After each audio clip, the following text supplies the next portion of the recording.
Good afternoon and welcome to Monday's edition of Warrior Daily. My name is Justin Arbogast here with David Greer, coach of the men's basketball team. And Coach, coming off a tough loss here. We were hosting the GLIAC quarterfinals and we lose to Lake Superior State. But tough team you had just seen the week before, not even a week before, a few days before. So talk a little bit about that game and just overall. Really, you got to give Lake State a lot of credit. You know, they made some big plays. Derek Billings shot the ball extremely well. You know, we did a great job on him there the first half. Second half, he got open for like about 4 threes, big timely threes. Mm-hmm.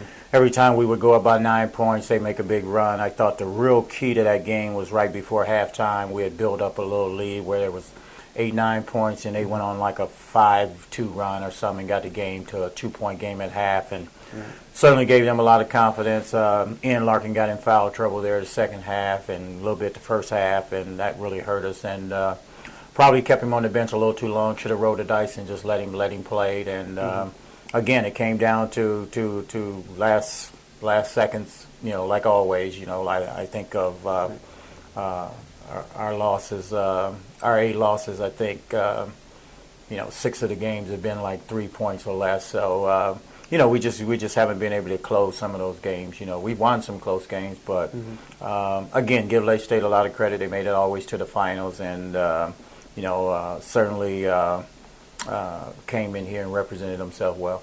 Yeah, and they did. They played tremendous, and you mentioned they're one of those teams that were just, they're playing really well at the end of the year, and Billings was unbelievable with his shooting the other night. But so moving on beyond that, though, we did have the GLIAC banquet and whatnot. First of all, Coach of the Year, so congratulations with that with GLIAC. Thank you. Also, as you mentioned, Lake State moved on. Tech lost. Finley ended up winning the GLIAC tournament. And now moving forward, we look at the NCAA tournament. And so last night we had the NCAA selection show.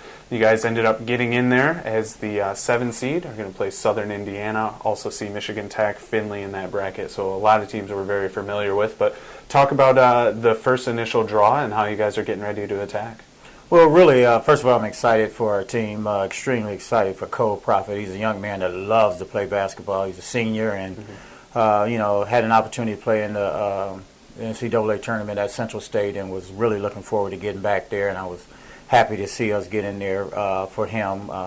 Again, like I said, our guys have earned the right to be there. We played an outstanding schedule and beat some good teams on that schedule, and they were rewarded for it. And again, we got a good draw, as in playing a really good basketball team in Southern Indiana, and they're really big and they're athletic, and so those kind of teams give us a little problems. But it'll be speed against size, and hopefully we can pan out pretty good there. But it's an excellent field. I was happy to see 3 GLIAC teams get in, and certainly all 3 of those teams are deserving.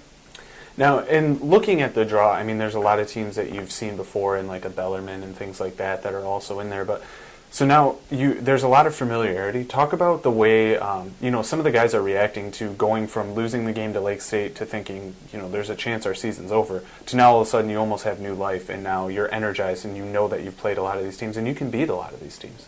Well, I always said that, we have a strange team in the fact that we can beat anybody, but we can also lose anybody, which we've proven. But like I said, we played Drury and pretty much had that game under control there and had an opportunity to tie it up there at the end. And like I said, we played Lewis, we played Bellarmine the first game on their court and was winning that game at halftime. So Michigan Tech, Finley. So we've played a lot of those teams, and certainly there's no question in my mind we're capable of playing with anybody in the country. It's just that, like I said, our margin of error is just a little smaller than most teams, but on any given day we can beat any of those teams. But from the standpoint of the guys getting new life, there's 3 seasons. You got your regular seasons, you got your conference tournament, and then you got a chance to play for a national championship. So you got to separate those things. And yeah, it's nice to have momentum going in, but like I say, each one of them is a season within a season. So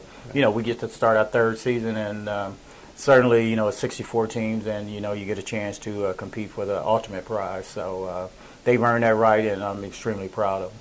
Yeah, and I know a lot of the guys that kind of appeared after the game, they're going to kind of be coming out, I would imagine, with, a little bit of bad taste in their mouth. I know, Shane missing a last-second shot, Ian and Cole on their senior seasons. I know Mike kind of cramping up at the end there. There's just a lot of things at the end of that Lake State game where I think the guys are really going to come out hungry. Well, I would hope so. Like I said, if they don't, we'll be in trouble because we're playing against a very good basketball team, probably, the most balanced team in the tournament. From the standpoint of having great size and the ability to, dominate the paint. So, and those kind of teams have given us trouble in the past. So, if we're not aggressive defensively and forcing turnovers, it could be a long tournament for us. But ultimately, like I said, it's one of those things where, the guys have earned the right to be in the tournament, so they have nothing to, hang their head about. Obviously, it's a disappointing loss coming, being the host, the number one seed, and being upset in the first round. But, you just put that past you and move on. All right, well, the Warriors are hopefully going to use that as a little bit of motivation here as we move forward. Southern Indiana on Saturday evening. You can check out the live stats here on the website. You can also see all the updates over on our Twitter and Facebook pages. That's going to do it for today's edition of Warrior Daily here with Coach David Greer.